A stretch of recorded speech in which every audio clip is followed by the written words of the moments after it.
to the over/under on Garrett Jones. We are live here with Back of the Bullpen. What are we? Season 2, episode 5? Stretch, was it? 5. 5. I No, think we're at really? 5. Oh yeah, that's right. That's right. Yeah. I forgot about because anyway, yes, correct. Move on. Sorry. So you are Matt Corey. Hi, Matt. How are you? I'm good, Jason Wojciechowski. Doing just fine, thank you. How are you, sir? I am doing okay. I've not committed any thefts lately. Nor Well, has that's my good. family, so I'm doing all right. Is this like a thing? Like what was it? Kleptomania is where Yeah, you thieve? yeah. Yeah. I mean, I wonder. You know how like the Hollywood idea of what schizophrenia is not a real good depiction of what Right. it is and whatever. Like, I wonder if kleptomania is like that. I wonder if it's actually just like you can't stop stealing stuff. Maybe it is. Maybe it's not though, because I don't trust Hollywood and the popular culture to tell us the right idea about anything. Do you not trust Hollywood because you live close to it, or did you not trust it before? My distrust has grown as I've gotten closer to it. As I've gotten, I'm not. Well, I've actually moved further away from it within the city in the Is that last on year. purpose? So, Is that, yeah, is that's that just, definitely on purpose. I was sick and tired of all these, you know, running into Bruce Willis at the farmers market. I just couldn't take it anymore. did you really run into Bruce Willis at the farmers market? Bruce Willis is not somebody I've run into. I have run it, well, not run into, but I did see Neil McDonough at the farmers market once. That was neat. I I don't know who that saw is. most notably he was kind of a villain in season 4, I think, of Justified. But he's kind of been around. He's like a character actor type in a lot of stuff. I saw the Okay. guy who played Monk. Monk. Oh, yeah, my mom loves that show. I never got into it. That is, I feel like it's the kind of show that a lot of moms probably love more than people like us. People like us, I say. People our age, I should. We are essentially the same person. Yeah. um, yeah, that's my two main celebrity sightings. I saw Bernie Williams at a breakfast place in Clearwater, Florida once. Like you said, Bernie Williams. Bernie Williams, yeah. Oh wow, that's. Did you say hello, or did you just leave him alone? I think I smiled and sort of like did this like I know who you are wave, but I don't want to be like a total creep, so I'll just act like a creep from afar. Right. I'm sure they appreciate that. Yeah, right. I mean, there's no good way to do that. It's like, No. hi, I'm, I don't know. I don't know what the answer is. They might see you, even if you don't like actively acknowledge them. They probably see you not acknowledging them. Yes. And because they see the double take or whatever, Right. and so now you're pretending you don't know them, Mm-hmm. and that's not any better, really. No. I don't think there is a strong solution to this. Definitely, the answer is to just like walk up to them and demand, hugs and selfies. If there's no good option, so you may as well take the worst option. Or just money. Why don't you just rob them whenever you see them? Just like put your finger in your coat and like pretend it's a gun, and just go up and try to take their wallet. I mean, the problem is when you run into celebrities like that, from wrestling, or if you just like run into like Vin Diesel on the street, I wouldn't try to rob him. Well, I mean, Or like Steven Seagal. What if you ran into Steven Seagal? Would you try to rob him? Oh, of course. I mean, easy. Or Jean-Claude Van Damme. Yeah. Challenge him to a dance-off. He'd win, but I'd still challenge him. You should. You could also challenge him to like. This is gonna sound wrong, but a tie off, where you guys like compare your ties. I don't know that he's ever worn a tie in his life. I wonder if he has. I mean, it's not like he gets invited to award shows. Well, there you go. So, right? But I mean, that's already you got to give up on him. I don't want to just win. I want it to be a fair battle. No, you want to just dominate. But I want to dominate in a fair battle. I want to do both. All right. Maybe we're not the same person after all. Oh, I guess that's good to know. I guess that's comforting, is what that is. At least for one of us, anyway. one small difference between us.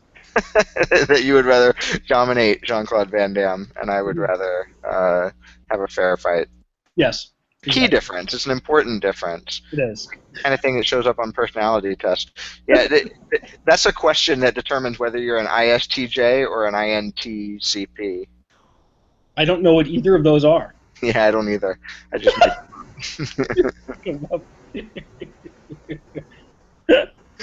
we are off to a rollicking start. How many? No listeners anyway. So this is all No, just this is perfect. all for the recording. Yeah, good.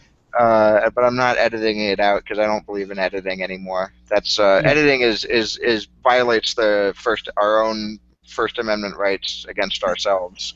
Um, so Every idiot thing we say needs to find a home in someone's eardrums. what? I said every idiot thing we say needs to find a home in someone else's eardrums. Oh, I agree. No, that's why we have Twitter after all.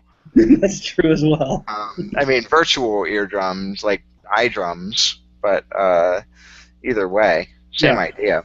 exactly. Yep. So we promised each other to talk about injuries because there's been a whole, I think the term would be shitload of them. First came, well, I don't know first. Actually, Cliff Lee might have started feeling pain and whatever earliest out of the current crop of injuries that make us all cry.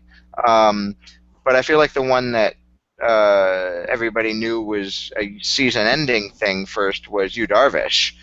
Yeah. Um, Although and they haven't specifically said that he's going to have surgery yet.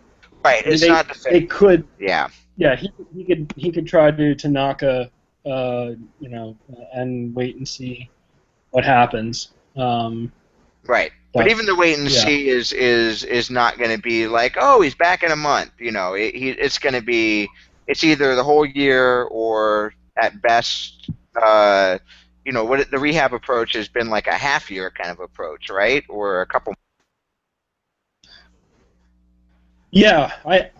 I think there's a slow strengthening program, and you sort of build back up to it, and they just kind of and then there's some crystals and some lucky rabbit's feet, a whole lot of crossed fingers, some crossed arms. Um, Rabbit's feet are only lucky for the humans. Never been a big fan of that. Poor no, rabbits. yeah, I feel bad for the rabbits. I was just grasping at charms is what I was doing. Um, Grasping. right. Well, that's clear. Yeah. So I guess the with Darvish, it's not like we have. It's not. I mean, with injuries, the kinds of questions that you and I can answer are never, what should he do or when's he going to come back or anything like that. We have to ask, I guess, the sort of team-based question, the league question, the how sad are we questions. Maybe that's the first question. How sad are you about Darvish? I guess I'm less sad about Darvish than I am about Stroman, which is weird. But a little sad. I mean, um, as far as just the overall atmosphere of baseball, you're always better off when the best players are playing and playing well. So it definitely sucks from that standpoint.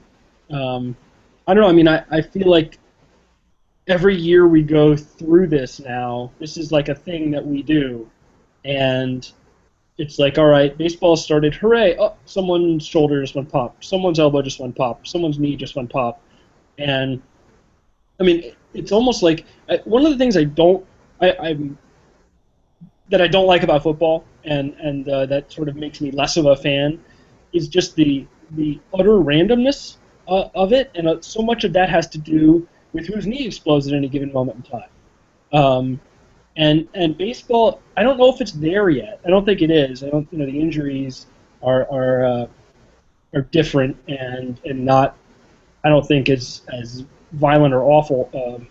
But it does seem like that the whole class of pitchers is different, is a separate class than the rest of players in terms of the amount of injuries they suffer. Um, I mean, I think it's fair to ask, you know, are we doing something wrong? Is baseball doing something wrong? Is this really a problem, or is this just sort of the way things are? And it's every year there will be some amount of players who will just physically fail and have to rehab, and that's just going to be the way that is. Are we okay with that in the sport, or do we need to alter the way we think and use pitchers, think about and use pitchers? I throw that at you, Jason. Yeah, I mean, it's an interesting. It's essentially an aesthetic point, I guess, right? If the theory on the theory that um, yeah, the sort of combination, like run scoring has gone down significantly in the last whatever years, and it kind of seems like that has been accompanied by an uptick in very good pitchers having um, injuries, which you would think all these pitchers having injuries would result in run scoring not going down, but it's not having that effect. And some of that is defense, but strikeouts are up and walks are not. Well, maybe walks might not actually be all that different, but like people are whiffing just like crazy. So it's not just defense, and so there's certainly a question to be asked whether it's something different that pitchers are doing, whether it's the type of pitchers who are being promoted, the type of pitching that is being taught, things like that, that are simultaneously causing great pitching and injuries, and whether it's worth it. Is it worth Yu Darvish pitching this way if the result is that we're going to miss Yu Darvish for a year, two, and a year and a half, and that's assuming, and almost everybody makes it back from Tommy John surgery, but not everybody does, and not everybody does 100%, and so there's a risk that we only got Yu Darvish at 100% for the last 3 years, and we should have been happier to have. But I mean, is that the question? Does it fix anything to have him be at 95% the whole time and never get hurt? Does he even, is that even a fix? Is there anything we can do about that? Yeah. Or is it just like, I mean, yeah, can we tell them to stop throwing so hard, basically? Right. Can we tell them to stop snapping the slider quite so hard? Can we I don't. basically focus on injury prevention in mechanics rather than pitch quality? So You know, here's a question for you along those lines, because I think we both agree that you can't. There's no way to really tell a pitcher to not do that, right? To not throw hard. well, I don't know. Or- I mean, I think that there's a way that you could teach pitchers that would just emphasize less stress, which would result in less quality pitching. Like I think that could just be the sort of the mainstream accepted method, basically, of teaching pitching. Or at the very least, okay, let's say you can't, realistically, because pitchers will find underground pirate ways to learn how to pitch harder so they can make more money even at the risk of getting hurt. But let's, in a fantasy world, let's say they don't do that. Okay. And let's say we can teach them to pitch, and everybody loses 2 miles off their fastball, and everybody loses, um, you know, and the sharpest sliders get slightly less sharp. We could ask ourselves these questions from the perspective of pretending that pitchers would just go along with it. Okay. And so in that scenario, is it worth it to you, or would you rather keep seeing the ridiculous Darvish curveball, even though let's just say it's this simple, even though it's going to get him hurt? I mean, given only those two options, I feel like it's an easy answer. You take the best pitcher and you hope that he continues to hold out. Physically hold out, not hold out. Waiting for a good contract. Uh, but I wonder if, I mean, for a while, one of the original tenets of sabermetrics was that pitchers were being overworked, pitcher abuse points, and guys were throwing 150 pitches, and it was crazy, and then and on and on, and with that, I wonder if maybe, and I imagine that this is an individualized thing, on a per pitcher basis, which makes it that much more difficult. But maybe instead of having guys throw, I mean, maybe it's just the way that pitchers are being used. Maybe instead of having them pitch as much as they can up to some semi-random 120, 110 pitch limit every 5 days, maybe they should throw 50 pitches every third day. I mean, maybe there is a different way, and I don't know, what it is, but maybe there's a different way to set it up. Maybe they should only throw 3 innings. Maybe asking a guy to throw 9 innings is really the the worst thing for him. I mean, we see a lot of injuries in the bullpen. So I think putting everybody in the bullpen and just sort of doing constant bullpen games is probably not a great idea. But maybe there's sort of a hybrid between a sort of bullpenny rotation where you're using your pitchers more days, but for fewer innings and fewer pitches. And certain guys maybe you're not using to come into games. You're just using them as starters. So like you could use it, like the Cubs could use John Lester to pitch 3 innings on Monday, Thursday, and Sunday. Instead of just Monday and Sunday. And then he's throwing 9 innings instead of 5 plus 6. I don't know. I don't know how the math works. Maybe that's a lessening of the workload, and then we're paying more people to do to pitch. I don't know. But no, I mean, but regardless, like I think they would figure out the details, and the details are not really sort of podcast oriented, but I get the sort of basic structure that you are setting out, which is fewer innings more often. And I think the bullpen pitchers getting injured in the bullpen point is interesting because that is kind of an obvious theoretical flaw, but a lot of pitchers wind up in the bullpen. There's basically 3 ways to get to the bullpen, right? One is your stuff isn't good enough to start, like you don't have enough pitches. Right. One is you don't have the stamina, right? Or that's 2, I guess. And then 3 is sometimes you wind up out there because, well, I guess this is more of a stamina, kind of a combination of stamina and stuff point, but you hear about a lot of pitchers, and it's like, oh, their mechanics aren't really suited to start. But that's probably basically their mechanics aren't suited for stamina.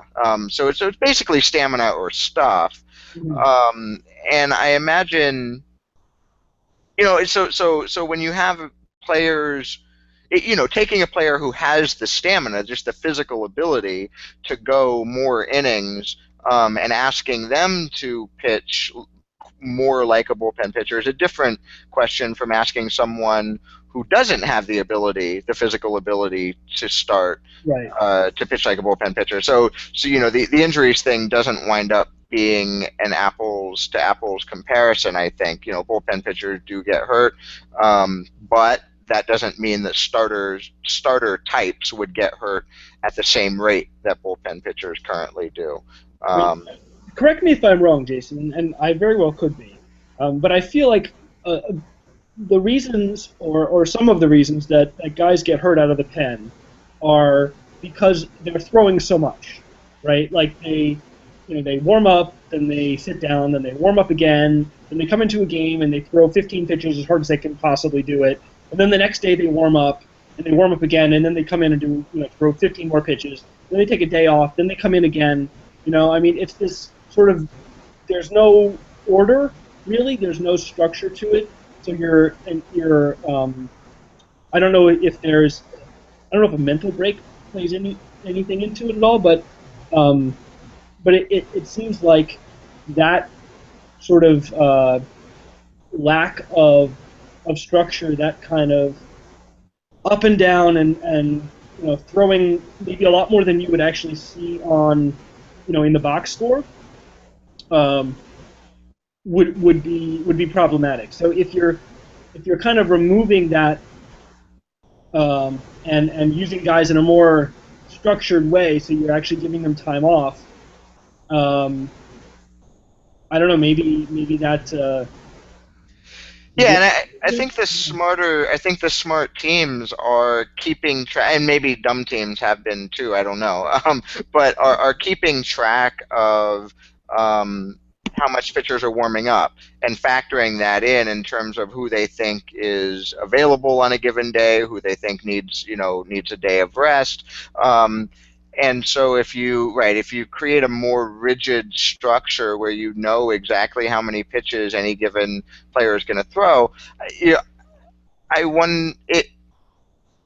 I guess the question is whether you actually reduce injury, um, but at the very least, it seems like you get more for your pitches because those warm up pitches don't get you anything productive as a team, right? You want as many pitches on the field as possible.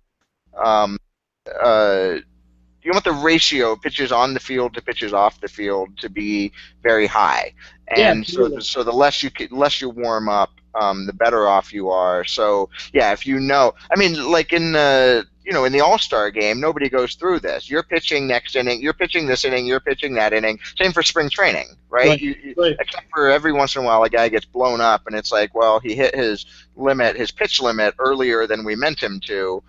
So we suddenly have to bring someone in. But even then, you're not doing it based on matchups. You just decide, oh, he's going to hit his pitch limit.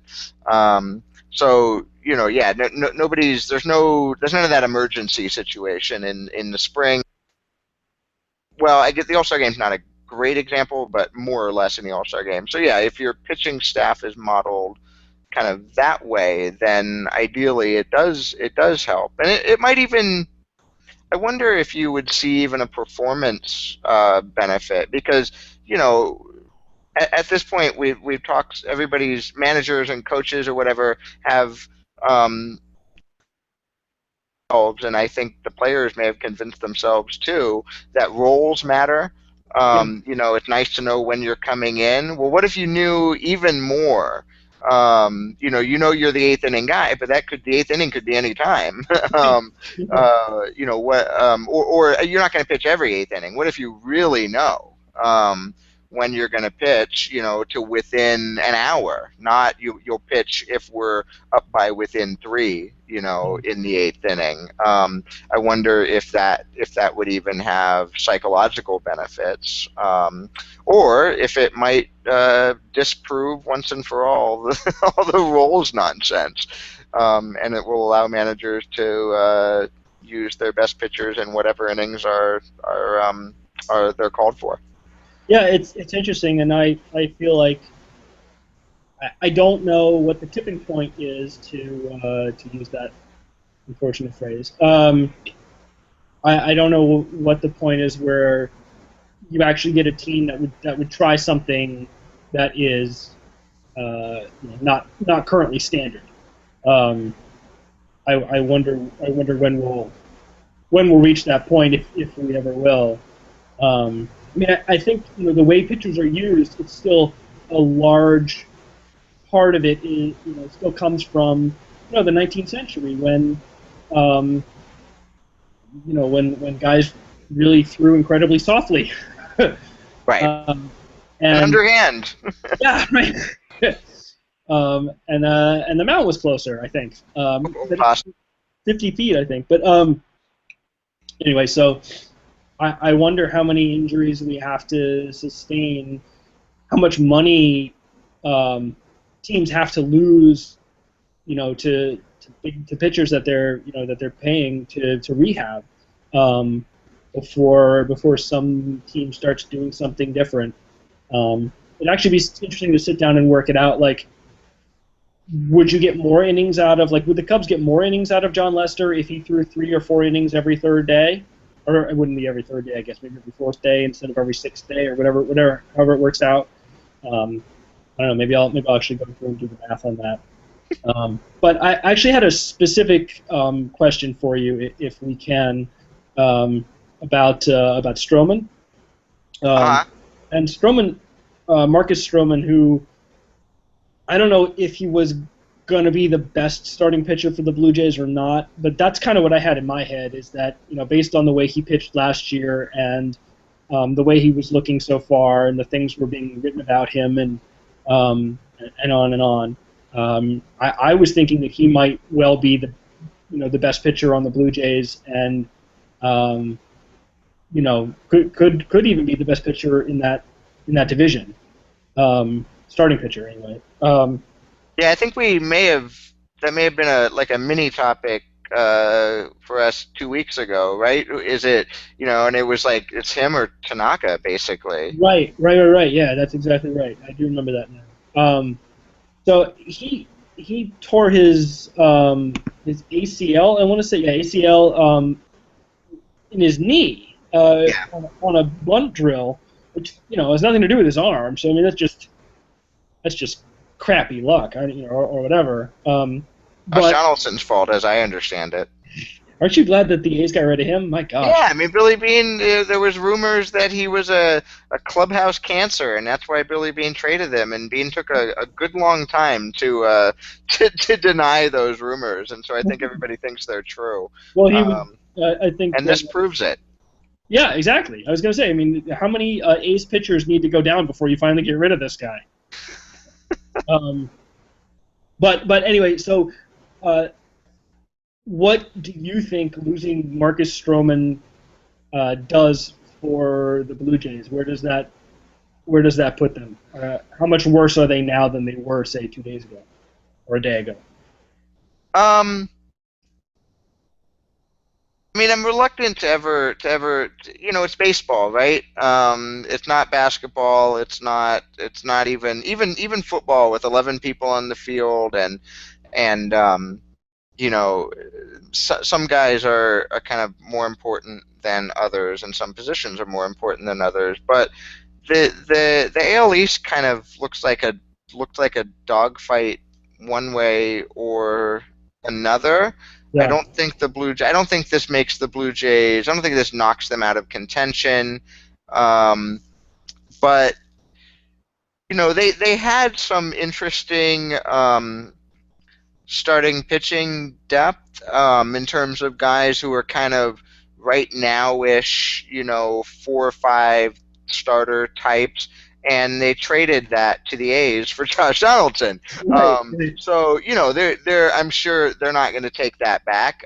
Donaldson is a big part of the reason why they might be the favorites or might have been the favorites in the division, because he's been an MVP candidate the last 2 years, Yeah. and you don't find those just every day, and you've got and they've still got that, and the rest of the division still isn't great, but um, now if they have to count on Drew Hutchison to stay healthy rather than being like, well, it's not the biggest deal if he gets hurt. Now if they have to count on Aaron Sanchez being a good starter, because I think it seems like he can already be a good reliever, but it's a real question whether he's going to be a good starter. It's just sort of turns a bunch of like, well, it would be nice if situations into now that has to happen for them to win. Right. So I don't know. I mean, I also we might be putting entirely too much on a guy who, how many innings did Stroman throw last year? 100 or so? Was it about? 130, yeah. Pacoda projected him for 2.1 WARP, um, which for Pacoda, that's actually a pretty high projection. It seems. Yeah, and that's only in 137 innings. Yeah. So I think it's an interestingly low. I don't know why that's so low. I feel like that should be like 160 or so. I mean, I'm sure they're not going to let him throw 200 because he's tiny and he's young. But Pacoda was worried 160 his or knee was 170 going to seem more realistic. What? Pacoda was worried his knee was going to explode. Yeah, I guess so. Um, Pacoda uh, knows. They got it right. But yeah, you take that out and replace it with guys who Pacoda thinks are replacement level, Yeah, or and you kind of start hoping on them. And yeah, he by quality, by on a per inning base, or actually on a total value basis too, but easily on a per inning basis. And I'm sure, I doubt this is like a Pacoda quirk. I'm sure all of the projection systems are basically in the same range, that Stroman was easily the best starter on that staff. In terms of ERA or FIP yeah. or whatever you prefer to look at. I just looked So up. Yes, Steamer had him projected for 3.5 wins, and Zips has him projected for exactly three. And they both projected him to throw more innings than Pacoda did. right, Um, so I guess Pacoda wins that one. yeah. Well, I don't know what the raw. Let me know what the raw Pacoda is, because there's the raw Pacoda. This is a Oh no, family it is like podcast. 137. That's weird.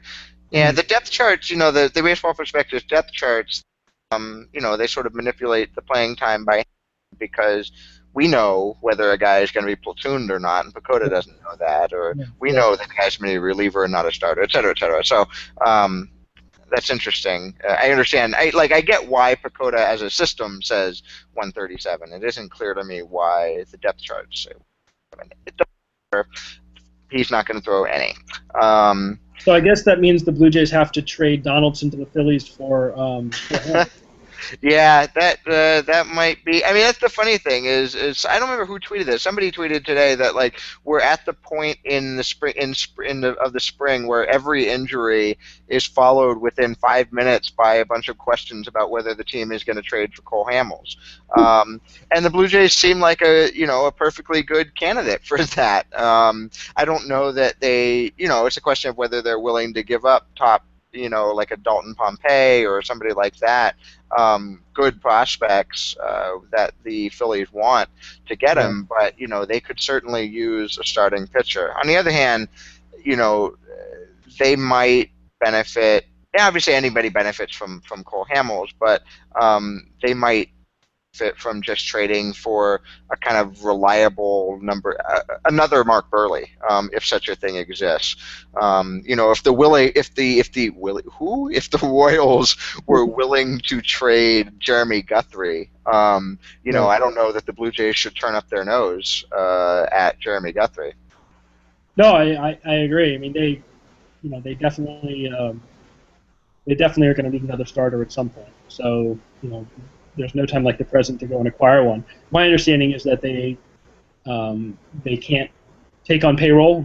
Or if they can, they can't take on much. Um, Right. and a guy like Pompey, they already have him penciled into center field as the starter. So I think it's pretty tough for them to trade a starting center fielder for a pitcher, because then they need another starting center fielder. Which maybe I mean, I don't know their system very well, so maybe they have another guy who's just as good as Pompey and can step right in and play center field. But I'm guessing and doubting that's true, considering what I know of Pompey and what I know of the Blue Jays system. um, so yeah, I don't know. It could be where they're just going to have to wait and see what happens.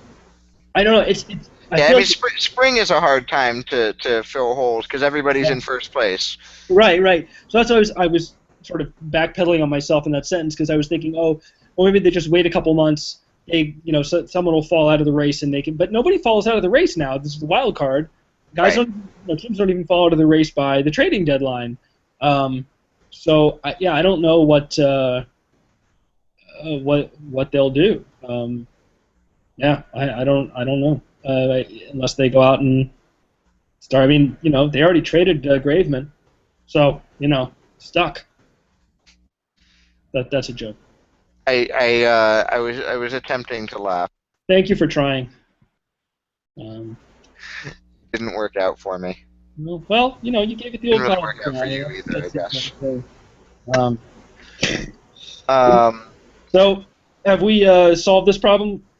I think we've solved it. Was there one other? Oh, I mean, there's the Cliff Lee injury.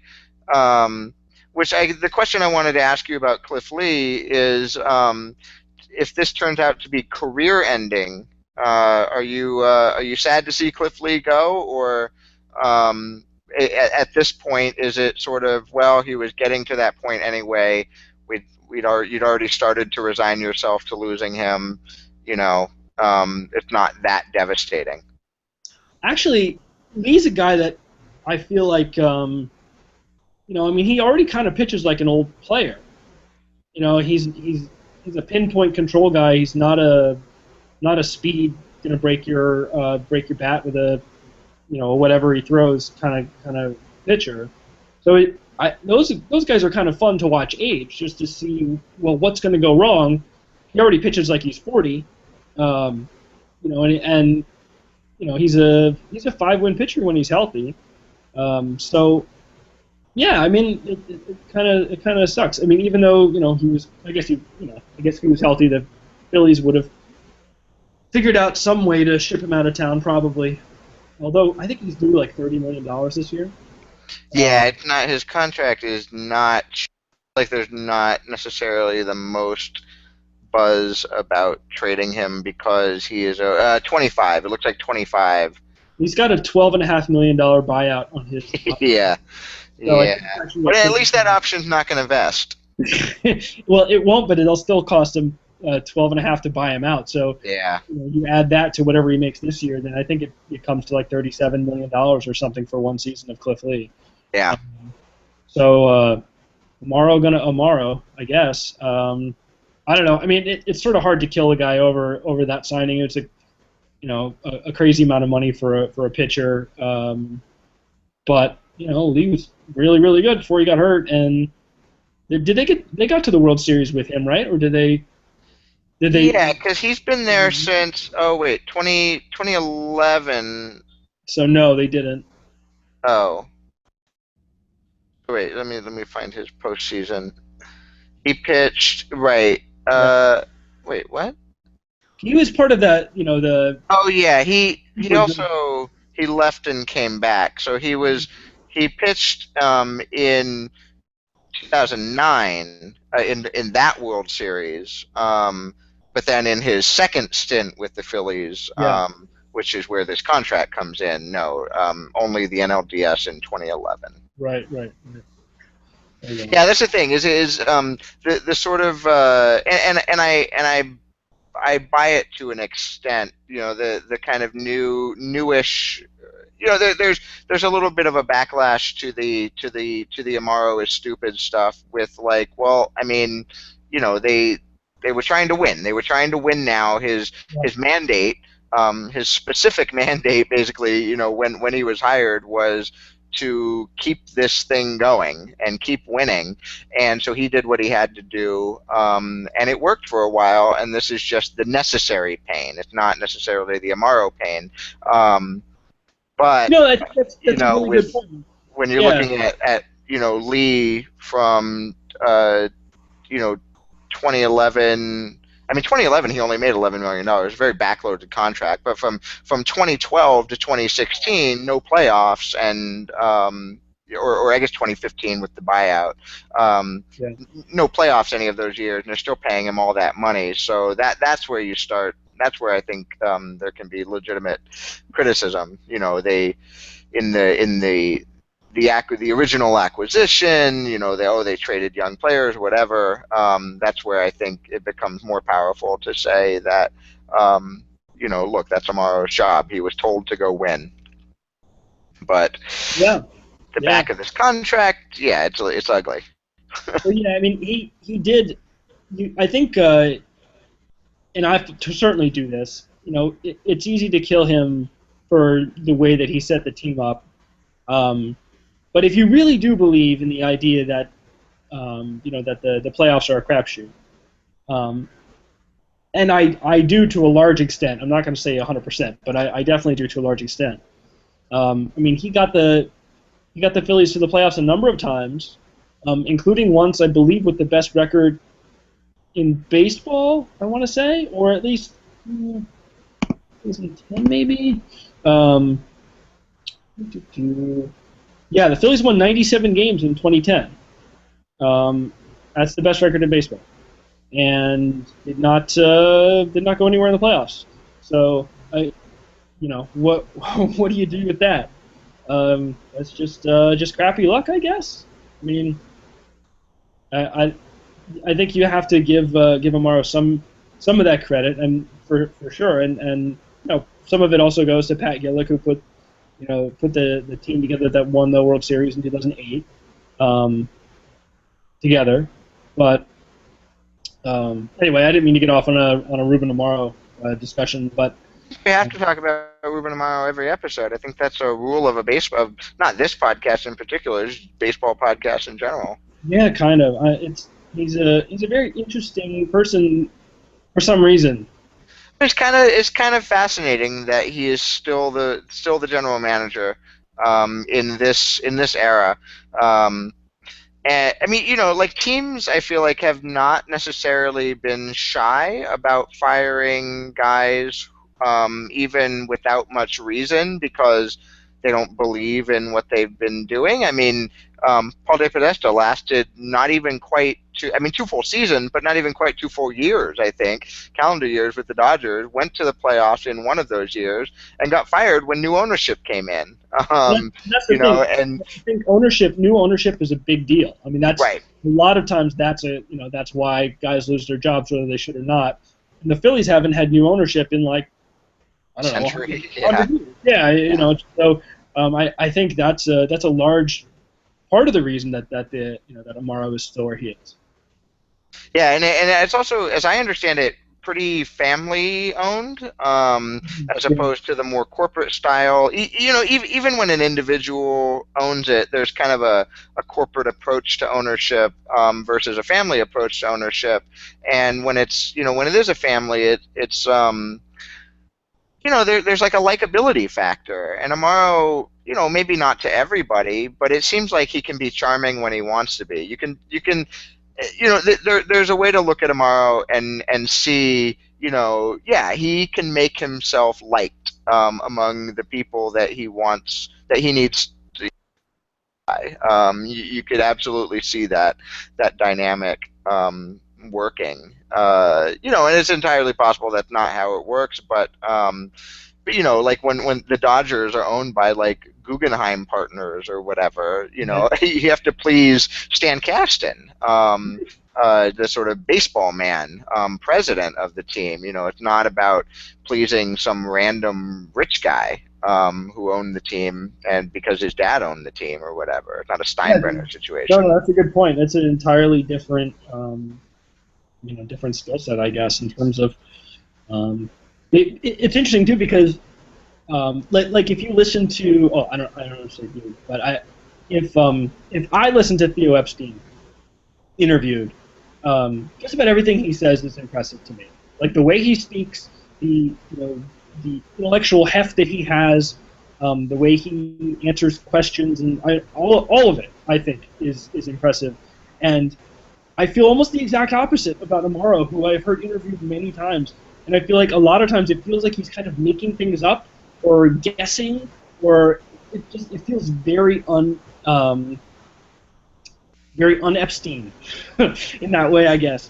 And so, but I think your point is a strong one that it's not me that needs to be impressed. But obviously, it's not me that needs to be impressed in either case. But but that's not I'm not the target audience. That is helping Ruben Amaro keep his job. Lucky for him. Um, yeah. Yeah, it's he also, like, I think there was a discussion today that things just seem so, you know things seem very contentious when he talks to the media sometimes, and it's sort of mystifying. And I get the feeling that's because the media isn't on. There's a lot of old sort of grit and guts and Pete Rose media out there. There's also a fair amount of media that wants to question why don't you like on base percentage, or whatever. And I can see him feeling sort of under attack from the media, from bloggers, from whatever. I don't know how often he interacts with bloggers, but I think every team tries to have, they have their fan day and their whatever, and so these front office types have to interact with nerds more often than they ever used to. Um, and so I wouldn't be surprised if he, yeah, I wouldn't be surprised if he sometimes feels a little uh, under siege, I guess. Particularly as someone who has had a good degree of success in terms of his major league team that he is responsible for going places. I can see him being a little annoyed with a lack of respect, maybe things like that. So No, I think that jives with what I've heard from him as well, which honestly is unimpressive. Um, maybe it's unfair of me to say that. Um, I'm certainly not a general manager, nor do I claim that I could be one. Um, but it does sound unimpressive when you hear somebody being defensive, and when it feels like they have grounds to be under attack. right. Like, No, that's true. Like if he didn't lose his job, which he hasn't, but if he doesn't lose his job, then he should be under attack. He's done, the team's done very poorly under his watch over the last number of years, and he's set the team up in a really bad way. So anyway, that's your breaking news portion of the back of the bullpen podcast, where Matt says the Phillies are not very good. You don't get this kind of insight anywhere else.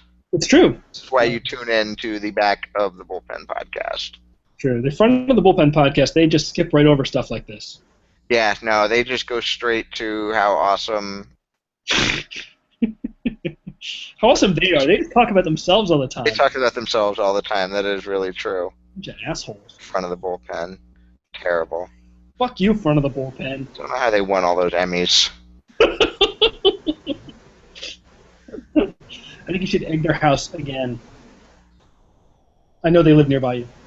So the other thing we wanted to talk about, I already forgot. What was it? Owners. Owners, that's right. Oh yeah, so that's good. We were talking about is it the Montgomery family? Is that who's in charge in Philadelphia? Yeah, I think so. Well, I think Dave Montgomery is the president. Oh, okay. Owns the Phillies. Let's see. John S. Middleton. There you go. That's what the Google says. John S. Middleton. Oh. Okay. Yep. I'll believe the internet. So you had you saw a news item or something, which I guess I didn't see, about some Wilpon or other being on the field talking to Terry Collins, I think is how this kicked off. Yeah, so I was foolishly away from the internet for a number of hours, and I missed this, but apparently the Mets lost a spring training game by 13-2 or whatever the score was, and after the game, Fred Wilpon, who owns the Mets, went into Terry Collins, the Mets manager's office, and had a long conversation with him, and afterwards the media questioned Collins about it, because Wilpon doesn't talk to the media and hasn't in years. I believe I read that it's been 2 years since Fred Wilpon spoke to the media. Huh. And, I mean, in his defense, what does he have to say to them, really?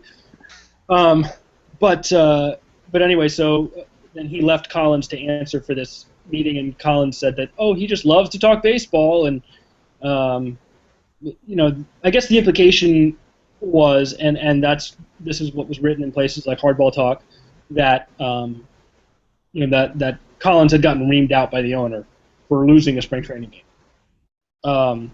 Now I don't know whether that happened or not, but it sort of brings up, whether or not it's the owner's place to do something like that. I mean, where? Hold on, I had it written out well, and now I've lost it. Do do do.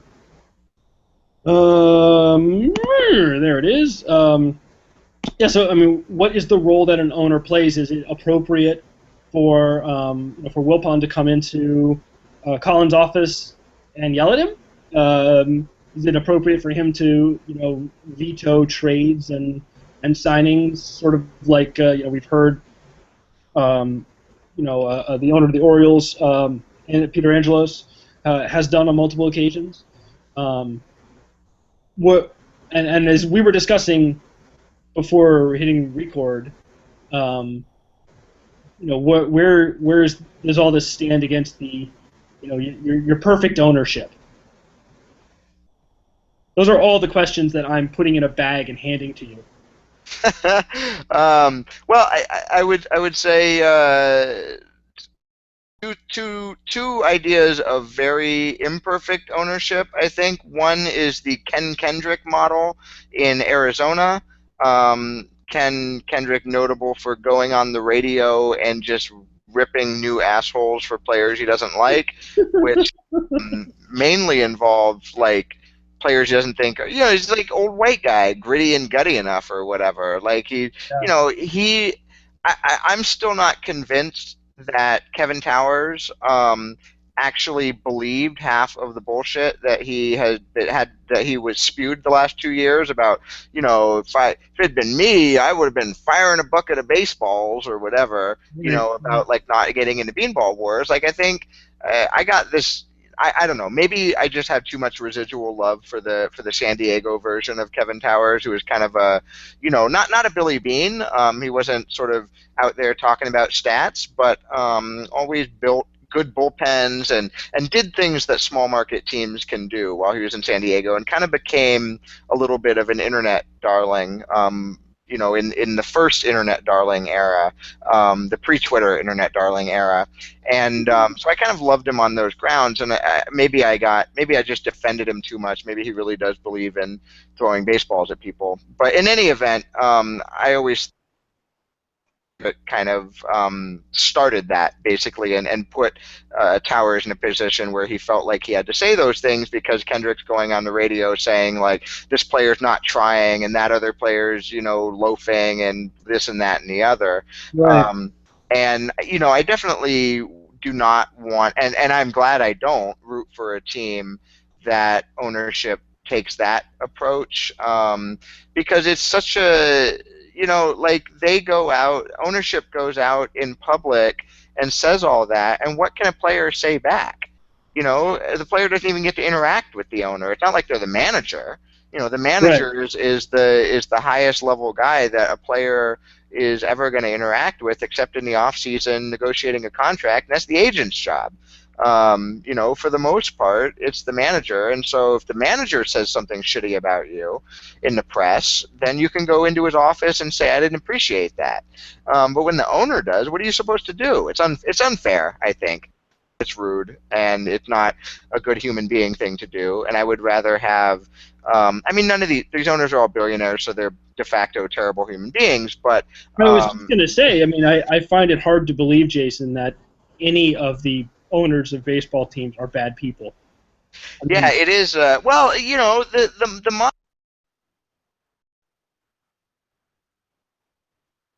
David Roth's essay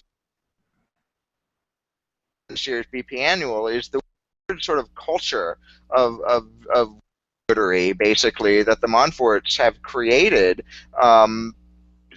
Probably partly as a result of their sort of evangelical. I don't say that with any, in this instance, with any derision, but they believe in a sort of, in I don't know, in goodness, I guess, in a way that not everybody necessarily does, and it has maybe cost them a little bit on the field, right? because good players aren't always good humans, and good humans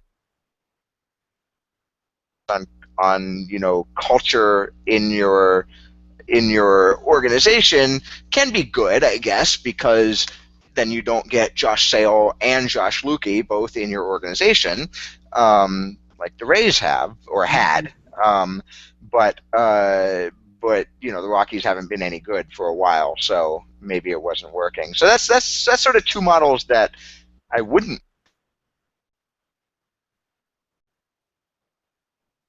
turn it back to you. Sorry, you cut out at the last second there, and so I didn't hear you end. That's good because I didn't say anything really. All I said was I'm going to pretend that this is transition. Oh, okay. And then you cut out while you were just explaining it to me there too. Anyway, am I going in and out at all, Jason?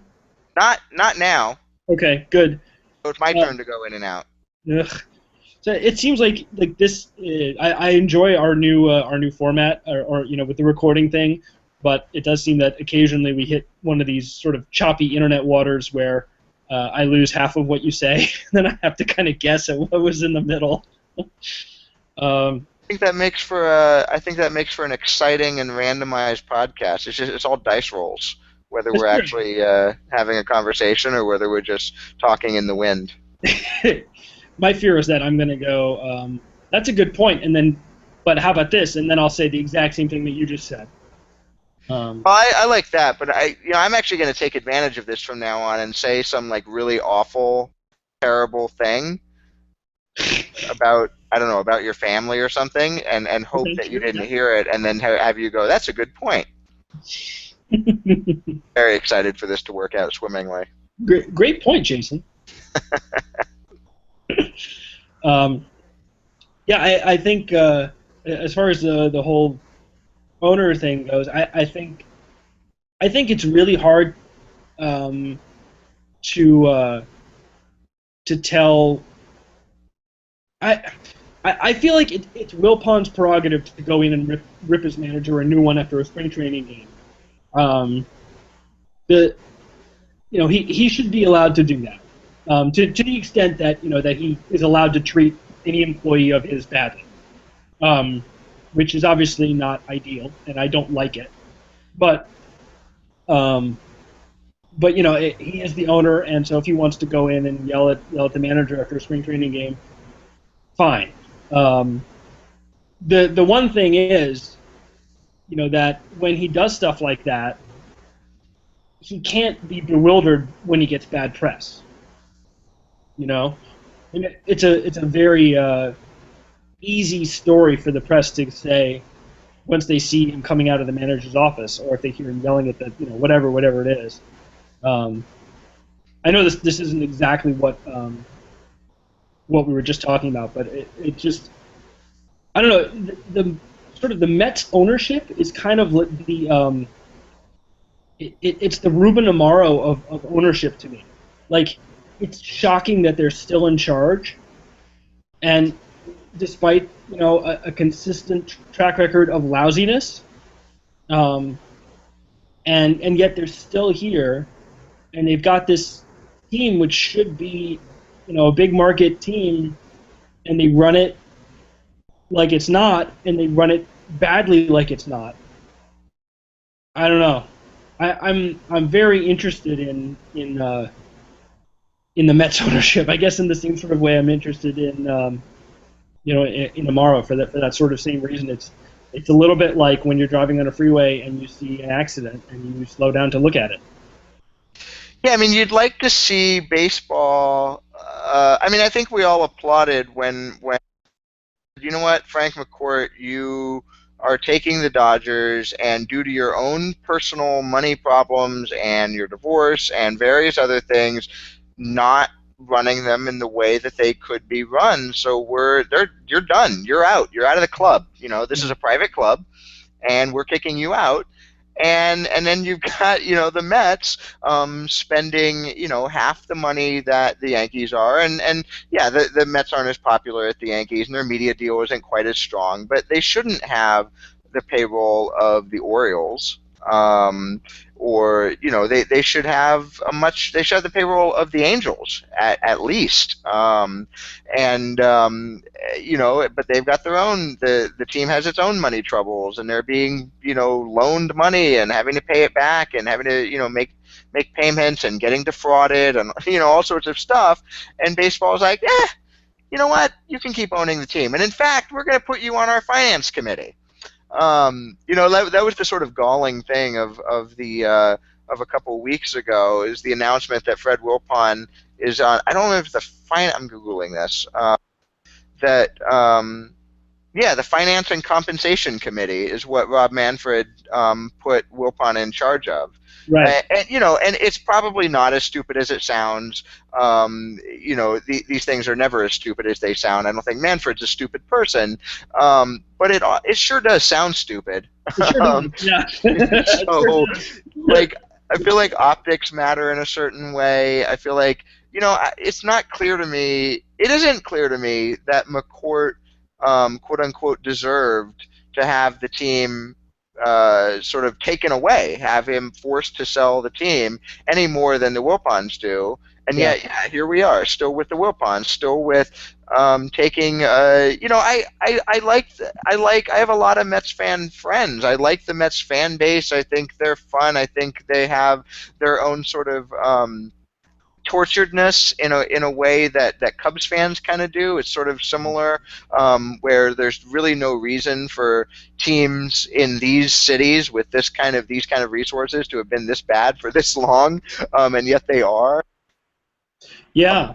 Paper bag over the head kind of quality. They deserve it, these Mets fans. They don't deserve the Wilpons. Baseball fan deserves better than the Wilpons. Well, almost every baseball fan. It's entirely possible that the Diamondbacks fan base deserves Ken Kendrick. I don't know. Based on who Arizona tends to elect to political office, I might say that they deserve Ken Kendrick. Awesome. I have to say, Jason, I don't like you casting aspersions on people with bags on their heads. People with what? Bags on their heads. I realized too late that was going to be personal for you. Yeah, it was. I'm a little hurt, but I'll try to move on. Okay, I hope we can get past this. I hope our relationship can survive. I wonder if Jeff Wilpon, Fred Wilpon's son, I wonder if the sexual discrimination lawsuit that was filed against him by former Mets executive, I don't know how to say her last name, Lee Casterjean? Yeah, Casterjean is how I say it in my head, but I have no idea. I wonder if that will be any kind of push towards removing these bumbling fools from being in charge of what should be one of baseball's preeminent franchises. Yeah, I mean, in basketball, and it's a different situation. Didn't the Hawks owner put up the team for sale because he got caught making racist remarks in email? Now it's a different situation. It's a league of largely white owners and black players. And baseball is not a league of male owners and female players. So there's a sense in which the optics, again, I guess, or the perception is different. But you can't alienate female fans any more than you should be alienating your black fans and your black players. So those kinds of things certainly should count, but it's a question of whether they will in a world where favorites paid. It's hard to, we have our wishes, and then we have the reality. So I guess the question, I feel like the question in any 21st century discussion of ownership, and I know you're not as big a basketball fan, and so maybe you won't even be able to answer this, but would you want an owner of your baseball team to be like Mark Cuban is with the Mavericks? I'm not a basketball fan, so I know very little about Cuban. Okay, so I guess let me describe him. He's internet billionaire, and bought the team because he wanted to buy a team. I don't know that he has any particular connection to Dallas. I could be wrong about that. Prior to buying the team, I think it was that he wanted to buy a team. Okay. A giant super fan, sits courtside or kind of actually by the behind the basket, if I remember correctly, not the premium courtside seats, but sits down there every game, more or less. Goes on the road fairly frequently, and buys tickets, or I don't know. I doubt you have to buy the tickets, but has tickets, and is well known for just berating referees against his team, files all sorts of protests, makes complaints in the media, has been fined numerous times for complaining about the referees, which is basically illegal for NBA owners to do. They can't complain about the referees. Every time he does it, he pays the fine. I'm sure he's funded a lot of charity with those fines. But that's basically the thing he does. He's kind of loud and obnoxious, but because he wants and he thinks his team has never committed the foul. And yeah, so that's kind of the Mark Cuban model. And he's a very visible, very public owner, always willing to sit down for interviews, goes on TV, talks to people on the post game shows and things like that. Does media, but also put a lot of money into the team. The Mavericks were kind of a little bit of a sad sack franchise before he bought them, and he started paying money. He was perfectly willing to pay the salary the luxury tax. He's kept Dirk Nowitzki, the best player that franchise has ever had. He's kept him around by paying him the money. I think at this point Nowitzki is taking less to stay with the team, but there's kind of this, the team identified itself with him, and then he identified, with the team, and has kind of been in those respects a fan-friendly owner, but has not been in any way a kind of hands-off owner. He's not a quiet owner by any means. It doesn't just sort of open the paycheck for the general manager. You're going to know that Mark Cuban owns this team. I just was looking it up while you were talking. Do you know who Mark Cuban bought the team from? No. Is it going to be a Bush or something? You're kind of close, actually. Ross Perot's son, Ross Perot. I think I might have known that at some point in my life, but I didn't know it when you asked me. That's good. That's good. To answer your question, basketball. Yeah. No. To answer your question, I guess that. I don't know. You can't have that for every team, can you? I mean, can you have an entire league filled with Mark Cubans? I mean, does that work? Yeah, it might. I mean, you have to like it that he wants to win. Obviously, that he's willing to spend on the team, and that he's investing in lots of different ways to win. Besides just buying players. But I wonder about the antics. I mean, can you have 30 owners that travel and sit courtside and scream their heads off all the time? Doesn't that start to turn the league? I mean, one guy is sort of a sideshow, but if every team has that, does that make the league look like a circus? Oh, cats. Sorry. Cats just started fighting, on me. I think they don't like that question. I'm sorry. Apologize to them. Yeah. No, this is just an oversensitive kitty is what you are. Stop hissing. And yeah, I mean that's an interesting question. I want to say that it would be fine, but maybe you're right. It might be. Ideally, the sport is about the players. I mean, we complain enough as it is that the sport. Some of us complain enough as it is that the sport has become manager. I think for a while that was like a crusty old man kind of complaint, but at this point it's kind of turned to even people like us sometimes complain about people. All they care about is who's the next hot prospect? Should we trade him for this or that? Should we have signed this guy? Nobody's just happy to have a player on their team anymore. It's become too management focused, things like that. It kind of become the complaint. And that's a different complaint, I guess, from this owner is yelling his head off. But it puts the emphasis on the idea that ideally we like sports because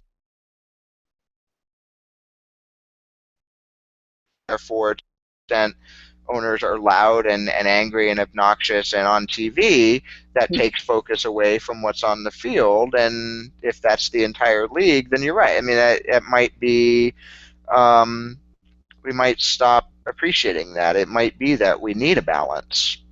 I mean, I just feel like at a certain point it just makes the league look stupid.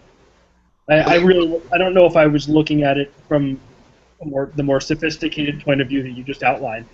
I just feel like, you know, if the owner of the team dresses up in a clown costume with the wig and the nose and the extra large shoes, and during a timeout just runs across the court honking his horn, and then every other owner does that, I mean, doesn't that, like, even if the quality of play is great and the sport is interesting, I feel like that's really detracts from from it. Maybe it's just for me, but um, I guess I'm okay with um, an essential sort of non-seriousness, I guess. mhm. I am in favor of anything that takes the air out of people who take it too seriously, Mhm. and yeah, that detracts from. I mean, that I guess that's the thing is that detracts from the game in a way that isn't just like it's too serious to sports is better than this. That is there's sports is better than this, which is kind of dumb, and then is more interesting than this, right? Baseball is more interesting than a guy in a clown costume. So please put the guy in the clown costume away. I'm sick of him. Yeah, Um, yeah, you know, it, yeah. yeah. And that was kind of a stupid analogy that I made anyway. Oh But no, but I mean, but it's that's. I think no, I don't think it's actually a stupid analogy. I think it's a fair analogy because um, there's a point at which that's effectively what it becomes. Shouting me. right. Um, and making it about himself is kind of exactly what we're complaining about. Possibly, yeah, being the problem. Well, I was also thinking, when you were talking about Cuban, how he complains about the referees all the time. I mean, what if all the owners complained about the referees all the time? You know what this kind of strikes me as, not to turn this into a political conversation. So, but it is the whole like vaccine thing. Like it works. It works if almost everybody does it. Like you can have one Mark Cuban, right? You can have one Mark Cuban, and he can act out and be a little freak show, and that's fine. But if everybody does it, then the entirety of the league suffers, like disproportionately from what one Mark Cuban times 30 would be. You know what I mean? Yeah, no, that's interesting. Yeah, it isn't it isn't just linear. It's not. It would be exponential. Each Yeah. additional Mark Cuban takes away that much more. Uh, Baseball owners have fought for a while to keep Cuban out of baseball, and I've always sort of been in favor of letting him come in because I know that he wants to win, and I know that he is, a proponent of, advanced metrics and saber analysis and all this other stuff because it will help him win. Um, and I feel like that is good, and we should have more smart people in the game who want to win. That's a good thing for baseball. But now I'm sort of maybe rethinking that stance. At least not that part of the stance, but the other part, the clown part. right. Well, it's also possible that basketball. Like I used to, and I say used to only because I haven't really watched basketball in a while. But like I have an incredible capacity to get angry at a basketball game. Hmm. And I have an incredible capacity to not really ever get angry at, not an incredible capacity. I don't ever really get angry at baseball. Like the rhythm of the game is just such that it is hard to maintain yelling at the screen. But in basketball, like the team misses a shot, and now you're frustrated, and then you feel like there's a foul that wasn't called. Now you're really frustrated, and then that missed foul turns into a thing where now the other team got a layup, and now you're really, really mad. And I feel like it spirals in basketball. The Yeah. emotions spiral in a way that don't. I think it's entirely plausible. Would actually be bored watching baseball games. Like I feel like he'd watch them on fast forward. MLB TV later on.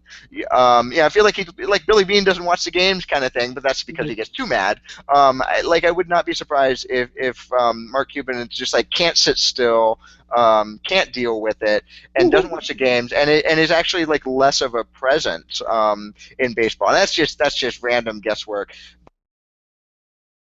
Wanted to mention that one interest, like there aren't necessarily enough owners who, despite them all making billions of dollars and therefore ideally having been somewhat forward thinking in having done that, maybe they're not. Maybe they all sort of traditional things. But Mark Cuban, made his money on the internet and was an innovator and also got lucky, but innovated things. And so he has definitely brought that mindset to basketball. I mean, he definitely had his team hiring tons and tons of stat guys and installing technology and even weird things like there was, behind the baskets when guys shoot free throws, when the opposing team shoot free throws, the fans all do like, oh, and they all wave their arms and whatever. Mm-hmm. And there was some study sort of suggesting that all the fans just sort of waving randomly creates like visual white noise and therefore doesn't actually distract the shooter at all. What would distract the shooter is coordinated, like all the fans sort of doing a wave, basically with their arms, coordinated to a beat, and then it creates kind of a different field of vision that theoretically could be distracting. And so he tried to implement this at the game, and it was a little bit controversial, and also I think it was a little bit controversial in terms of like, I don't know, this is sort of affecting the game in a way that's unfair. Also, it just didn't work. The fans didn't get it together, and it was given up after like a game or two. But he was sort of willing to try it and willing to try to get the fans on board. And he'd also sort of earned a little bit of credit, I think, over the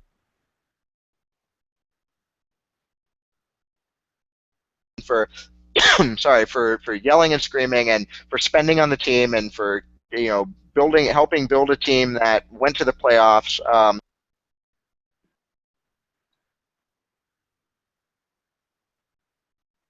Trying to tell A's fans how to be fans would not have gone over well. Just as a kind of example of how to not run a team in terms of your fan relations. Right. At FanFest, Lou Wolf, there's always rumors about what bunker he's hiding in because, sort of fear that if he walks out, he's going to get booed, because the fans just don't like him. They don't like the sort of constant dissing of the city that they feel has come out of ownership in their attempts to get a new stadium elsewhere, and not spending on the team when Steve Fisher is a billionaire and all that kind of stuff. It's the ownership relations with the fan base are not good, and it's in a certain way very much the opposite of Mark Cuban. Well, that's interesting because I was going to say I don't know if I know any organization or any fan base that loves the owner. I mean, the owner is a necessary evil. If you love the players who are trying to win for you, you love the city they represent. You may even love the front office and the way that they, run the team. But not many people love the owners. I mean, I know the Red Sox ownership has gotten a lot of flack recently for being cheap, which is honestly the dumbest shit. Really, it's like, yeah. Of all the sort of random insults you could hurl at somebody that have nothing to do with the way that they look, or sound or are, it's bizarre. But but there you go. So I feel like at a certain point, you know, if you don't win, you just get it. You just get something, whatever it happens to be, whatever the closest thing that someone can grab and throw at you, whatever the lowest hanging fruit is, that's what they'll go after. Don't sign John Lester. Ignore the fact that you signed Andy Ramirez and Pablo Sandoval, and et cetera, et cetera, et cetera. We've already talked about the Red Sox offseason, but it's dumb. But there you go. I mean, yeah, there's lots of examples of owners just getting crap for not winning that I could pull out and tell you, but they're not that interesting. And also, I have to return a shopping cart. Yes, your family of thieves. Right. I apologize for your misfortune, but this is a good place. We have determined who our ideal owner is, and it is Mark Cuban, and we want 30 owners like Mark Cuban. That is the conclusion we came to, right? But only if he dresses up in a clown suit. Yes. Yes, that's what we want. That is Just the a clown suit. condition. Yes. So if Mark Cuban, if you're listening, get your clown suit, and we will give you a baseball team. Exactly. Okay. Good to talk to you. When we will do it again, we will talk about that soon. But yes, have a good shopping cart situation. Thank you. Thank you. Yay! Big podcast. Yes, I must return the shopping cart. So, and it's not an exciting story. Not at all. So. All right.